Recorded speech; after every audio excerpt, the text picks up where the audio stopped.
Pielea lor este lipită de oase, uscată ca lemnul. Cei ce pieruciți de sabie sunt mai fericiți decât cei ce pierd de foame, care cad sleiți de puteri din lipsa roadelor câmpului. Auziți? Femeile cu toată mila lor. Dumnezeu recunoaște că femeia are mai multă milă decât un bărbat. Pentru că ea dă naștere la copii și din ea se naște un copil. Spune, femeile cu toată mila lor își fier copiii ca să le slujească ca hrană în mijlocul prăpădului fiicei poporului meu. A venit o foamete peste poporul lui Dumnezeu, a venit un necaz peste poporul lui Dumnezeu din pricina neascultării, din pricina că nu mai fost lângă Dumnezeu cum o trebui și nu l-a mai slujit pe Dumnezeu așa cum a vrut Dumnezeu, până acolo a venit foametea respectivă că femeile își fierbeau copiii și mâncau de foame. Lucrurile astea nu le-am auzit până acum aici. Dar aș vrea să înțelegem lucrurile care sunt, fraților. David spunea, mi se topesc oasele, cum se topește pământul de seceta mei. Uitați-vă ce face păcatul și fără de lege. Vă predit lucrul ăsta de 7 ani de zile. Păziți-vă de păcat și fără de lege. Că asta aduce nenorocire în trupurile voastre, în casele voastre, în familiile voastre. Dumnezeu să vă binecuvinteze. Dumnezeu este acela care poate să aducă vindecare. Când? În urma mărturisirii și în urma sincerității noastre cu Dumnezeu. Aici, fraților, vorbește și vreau să aduc o rugăciune pentru cei care sunt bolnavi, cei care sunt în suferință.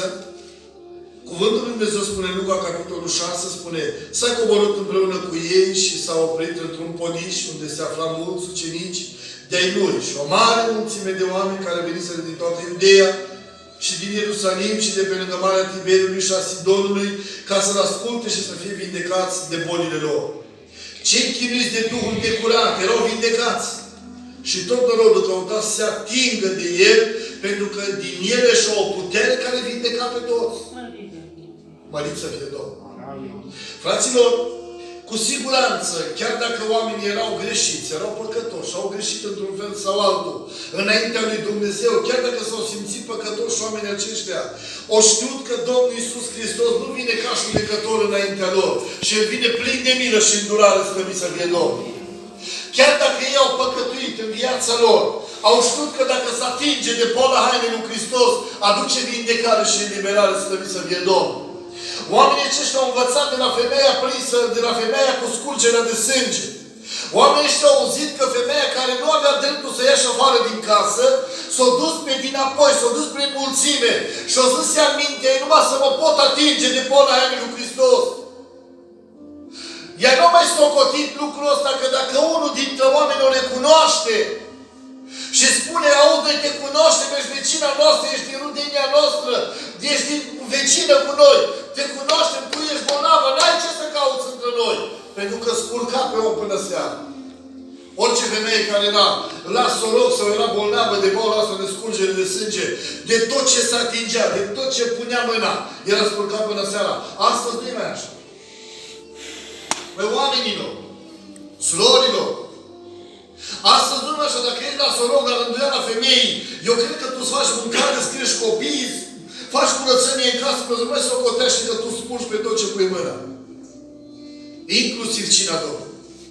Dacă te împărtășești cu trupul și sângele Domnului și ești la soroc, ești la rânduiala femeilor, să știi că nu spurgi nici biserica, nici pe Dumnezeu, nici paharul și nici cina pe care pui mâna. Pentru că Dumnezeu îți dă voie să te atingi de El. Lucrul ăsta l-am mai vorbit și nu vreau să zăbovesc aici. Dacă vine Domnul la noapte și o soră e la soroc, nu mai duce Domnul că e păcătoasă? Ori dacă o femeie e păcătoasă, că e la rânduială 3, 4, 5 zile fiecare cât e. Dacă femeia e la rânduială e păcătoasă, să nu uităm că păcatul trebuie pedepsit. Adică femeia e sfântă 25, 27 de zile din lună și 3 zile e păcătoasă. Nu să vă așa ce. Domnul când te-o iertat și te-o curățat pentru totdeauna. Amin. Trebuie să învățăm lucrurile astea. Unii spune, nu iau cina Domnului să mă păzească Dumnezeu că sunt la soroc, dar alelalte le împletește cum vor. Unde e păcatul, de fapt? Unde e? Domnul Iisus credeți că nu știu că femeia a fost cu scurgere de sânge? Când Domnul mergea prin mulțime, spune cuvântul lui Dumnezeu numai să-și pot atinge mâna de haină lui Hristos să fie tămăduit. Au avut credință. Domnul Iisus Hristos mergea plin de oameni în jurul Lui. Femeia pe dinapoi, pe coate și pe genunchi, s-a atins de polă hainele lui Hristos. S-a oprit Domnul în loc. Nu s-a atins de picioarele Lui. Nu a pus mâna pe mâinile Lui, pe picioarele Lui. S-a atins de poală hainele lui Hristos. Și Domnul s-a oprit în loc. Și spune, cineva s-a atins de mine. Și ucenicii spune, Doamne, Tu îmi trebuie că cineva s-a atins de tine și zice, sute de oameni, mii de oameni. Spune, cineva s-a atins de mine că din mine a ieșit o putere. Măriți să fie Domnul. Vreau să nu uităm, când ești vindecat de boala ta, de suferința care o ai, când Domnul te vindecă așa, să știi că mâna lui Dumnezeu și puterea lui Dumnezeu te-a atins.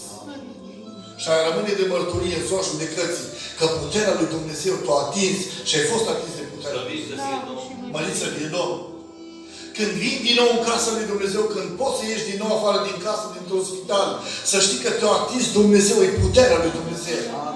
O spus, cineva s-a atins de mine că din mine a ieșit o putere.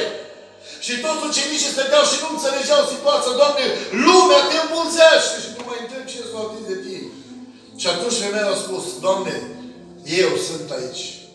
De 12 ani, Doamne, am avut bani, am avut avere, am avut tot ce mi-a trebuit. De 12 ani împart bani și tot averea am împărțit-o medicilor. Și nu au putut să mă vindece nimeni. Dar am ieșit din casă cu gândul că oricum știam că voi muri.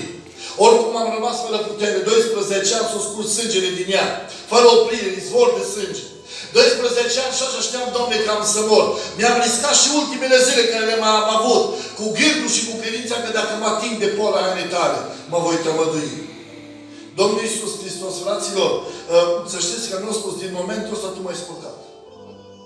Nu a spus din momentul ăsta depărtați-vă de mine că eu sunt necurat, eu sunt spurcat și până seara nu mai trebuie să pună nimeni mâna pe mine. Eu trebuie să mă duc acasă ca să vă cer vrei. Trebuie să mă duc acasă să spăl hainele și până seara nu mai trebuie să ating nimic, că spur pe toți. Nu? Domnul Iisus de acolo a plecat mai departe, a predicat Evanghelia și a făcut învieri din morți. Măriți să fie Domnul. Fraților, lucrurile astea trebuie să le învățăm. Trebuie să le punem la inimă ce-i păcatul și ce nu-i păcat. Cuvântul lui Dumnezeu spune că, aici spune, cei chinuiți de Duhul necurat erau vindecați. Și tot norodul căutau să se atingă de el. O învățat de la femeia bolnavă de scurgere de sânge. Noi să ne atingem de el. Pentru că noi știm că din Iisus Hristos nu iasă ură, nu iasă dușmănie, nu iasă clevetire, din Iisus Hristos nu iasă ură, nu iasă dușmănie. Din Iisus Hristos iasă puterea lui Dumnezeu. Din Iisus Hristos iasă vindecare. Din Iisus Hristos iasă eliberare, măriți să fie Domnul. Când mă apropii de Iisus, mă apropii de Dumnezeu. Și când simt prezența lui Dumnezeu, mă pocăiesc, măriți să fie Domnul. Auzi, credeți voi că Luca era ucenicul Luca, să știți că v-am mai spus-o, știți, v-am spus-o și alții, de profesie, de meserie, era doctor, frații. Nu știu ce fel de doctor, că era ginecolog, că era urolog, că era cardiolog, nu știu ce fel de doctor era, dar era doctor, e clar că era domnul era doctor. Voi credeți că femeia asta a fost la el, dacă Biblia spune că toată averea și-a cheltuit-o cu doctorii? Dacă Luca ar fi spus că el ar fi, cred că primul era care știa. Nu te atinge de Domnul, că ai fost la mine la cabinet. O tăcut. Și de ce? Că îi spunea femeia, ți-am dat bani cu găleata și nu mai vine. N-ai avut putere. Și închidea gura. Dar femeia în aceste vremuri nu m-a interesat de nimeni, nu m-a interesat-o banii care i-au dat, nu m-a interesat averea care au avut-o, o interesat un singur lucru, să se atingă de poala hainei lui Hristos. Noi astăzi, dacă Dumnezeu ne dă posibilitatea să ne atingem de Domnul, fie prin cina Domnului, fie prin Duhul lui Dumnezeu, haideți să dăm dăvană, frații. Haideți cei care n-ați putut să vă împărtășiți cu trupul și cu sângele Domnului. Eu nu sunt aici, v-am mai spus, eu nu sunt aici să vă judec. Faptul că predic Evanghelia, n-am nicio problemă cu nimeni personal din adunare. Mie nu mi-ați greșit. Eu nu v-am greșit. Dacă predic Evanghelia și un cuvânt din cuvântul lui Dumnezeu va atinge la inimă și crede cineva că am vorbit special în dreptul lui, spune, Doamne, vorbește, că rogul tău ascult. N-am o problemă cu cineva personal. Că am mai spus și vă spun, n-am de ce să fie rușine să vă spun ce am cu voi, sau n-aveți de ce să aveți rușine să spuneți o problemă ce aveți cu mine. Nu ne folosim de cuvântul lui Dumnezeu. Dacă Dumnezeu mișcă o inimă, spune, Doamne, înseamnă că Tu mă cercetezi. Înseamnă că tu vrei să mă pocăiesc de problema asta. Dumnezeu să ne ajute. Vreau să ne rugăm, fraților, pentru cei bolnavi, pentru cei care sunt mulți bolnavi și nu sunt în adunare. Interesantă situație, că cei bolnavi ar fi trebuit să aibă nevoie de doctor. Dar probabil că oamenii nu prea cred în puterea asta lui Dumnezeu. Probabil că oamenii cred numai ce văd. Dacă văd paracetamolul, scap de COVID. Dacă nu văd paracetamolul, rugăciunea mai puțină. Vreau să vă spun că rugăciunea face mai mult decât toate medicamentele din toate spitalele. Că Iisus Hristos la o rugăciune poate să aducă vindecare și eliberare, mărit să fie Domnul. Credem că Dumnezeu face minuni. Și noi nu stăm pocăiți. Noi nu stăm pocăiți lângă Dumnezeu pentru minunile care le-am văzut. Noi stăm lângă Dumnezeu pentru cea mai mare minune care a făcut-o cineva vreodată. O sta pe lemnul de durere în locul meu și în locul tău, mărit să fie Domnul. Noi dacă te întreabă cineva de ce mergi la biserică, la biserică noi să fac vindecări. Nu pentru asta vii la biserică. Să nu vii pentru asta. Să nu vii. La noi la biserică predică un frate mai frumos decât altul. Să nu vii pentru asta la biserică. La noi la adunare să vii și la tine la adunare pentru că aici te-ai botezat și faci parte aici ca asta e domiciliul tău spiritual. Exact cum ai casa ta. Tu ai numărul de casă pe buletin, așa ai numărul de casă pe domiciliul spiritual aici. Aici și cer. Mărit să fie Domnul. Niciodată să nu vă mai aud pe unii, fraților, dacă e o divergență între noi. Eu atunci nu mai vin la biserică, atunci n-are rost să mai vin. Nu spune lucrul ăsta, că nu vin nici pentru mine, nici eu nu vin pentru tine. Vinim toți pentru bunătatea lui Dumnezeu care are pentru noi. Mărit să fie Domnul. Ei, biserica lui Dumnezeu și în casa învăzuită, cine vrea? Biserica e deschisă pentru toată lumea. Haideți să spunem, Doamne, binecuvintează-ne. Amin. Un cuvânt atât de minunat am auzit și eu de la alții, dacă Dumnezeu te binecuvântă, dacă Dumnezeu te binecuvintează și vezi că Dumnezeu îți dă din belșug și ai tot ce-ți trebuie și vezi bunătatea lui Dumnezeu că e atât de mare, frate și soră, nu înălța gardul, lungește masa. Nu înălța gardul, lungește masa, fă masă mai mare. Și cheamă oamenii la masa ta. Nu trebuie să știe oricine. Nu trebuie să vadă toată lumea, nu trebuie să dai cu tărâniță. Pentru că v-am învățat un lucru foarte adevărat. La momentul când te lauzi și lumea știe, să știi că răsplata ți-ai pierdut. Ți-ai pierdut. Ca și când ai o traistă spartă, da? Și ieși și bagi un calup cu aur, îl arunci în desagă și îi spartă la fund. Tu crezi că e acolo, dar nu e mai. În momentul când facem ceva pentru Dumnezeu, numai Dumnezeu să știe. Domnul Iisus Hristos s-a atins de om, l-a vindecat și a spus, auzi, du-te și nu mai zi la mine. Băi, fraților, în vremurile astea vreau să vă spun că cei mai mulți oameni, când Dumnezeu lucrează într-un mod deosebit, își fac o reclamă peste măsură de mare. S-a întâmplat să fie odată într-o biserică, undeva pe la Cugir, a fost acolo o lucrare frumoasă, deosebită, un copilaș, a fost paralizat partea stângă, ne-am rugat acolo pentru el, Dumnezeu s-a atins pe loc acolo de el, dar înainte să intrăm în rugăciune, am pus în vedere erau încă vreo 3 frați lângă mine. Și am spus, Dumnezeu, vorbi la mama, la copilul ăsta, că dacă se va pocăi, Dumnezeu va rezolva problema și boala din casa ei. Nu știam că era chiar copilul ei din brațe, care era paralizat de partea stângă. Nu știam.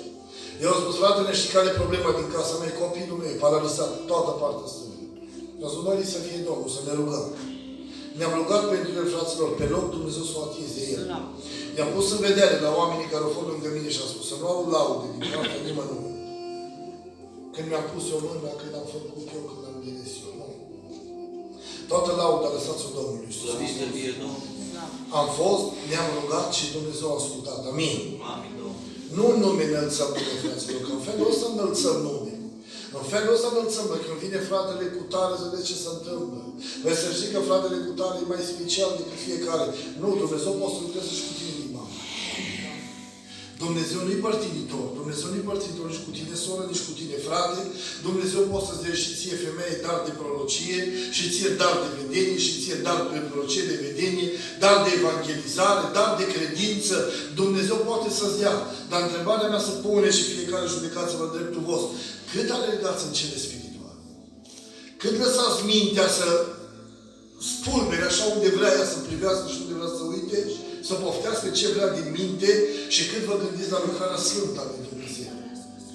Omul lui Dumnezeu David spunea așa, eu ador, dar inima pechează. Păi de ce? Pentru că inima era dată lui Dumnezeu să fie Domnul. El nu permitea ca inima lui să fie bântuită de toate duhurile posibile de pe internet, de pe mass media. În toate vremurile a fost păcat, să știți. Într-un fel sau altul să exista. Nu spunem noi acum că e mai periculos că e telefonul. Ei, și dacă n-ar fi telefon, n-ar păcătui oameni. Păcatul a fost din grădina Edenului. Nu a fost televizor, nu a fost castofon, nu a fost radio, nu a fost telefon, nu a fost nimic și ori păcătuit. Vedeți, păcatul nu-i trebuie, la păcat nu-i trebuie tehnologie. Satana are tehnologia lui. Vine cu poftă. Asta e tehnologia. Poftă. Dumnezeu să ne ajute. Mulți oameni din ăștia care vin la Domnul Iisus Hristos spune, chinuiți de duhuri necurate. Care sunt duhurile necurate, fraților? Care sunt duhurile necurate? Am întâlnit oameni care vin la, nu e neapărat la noi în adunare, dar am fost în multe adunări, multe mărturisiri, vin oameni la mărturisire și spun, sau frate Aline, sunt plini de duhul ăsta de pornografie.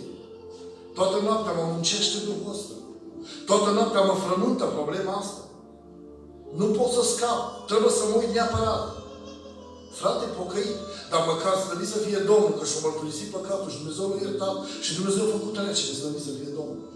M-am rugat, am postit împreună cu el și la urmă am spus, cum e frate, slăvit să fie Domnul, mărit să fie numele Domnului. Un altul care a fost personal cu Sandra, fără la casă, frate, am primit mărturisiri și n-am fost învrednicit de Dumnezeu. Mă frământă niște duhuri și mă frământă problemele de nu mai am liniște zi și noapte. Exact cum ce mi-a spus tânăra aia, femeia aia, nu mai mi se face nod, nu mai visez, nu mai problemele astea le am, nu mai am liniște. Am primit mărturisiri și n-am fost împuternicit de Domnul. Atenție! Nu vă mărturisiți omul. Că împovărați omul și voi nu știți. Nu mă puneți povară peste om și plecați mai departe. Poate voi vă eliberați într-un fel, dar nu vă eliberați nici voi. Pentru că omul ăla nu are putere să mustre lucrurile respective. Dumnezeu să ne dea înțelepciune și înțelepciune. Haideți să ne ridicăm, fraților, în picioare. Vreau să ne rugăm pentru cei bolnavi, pentru cei care sunt în suferință, slăviți să fie.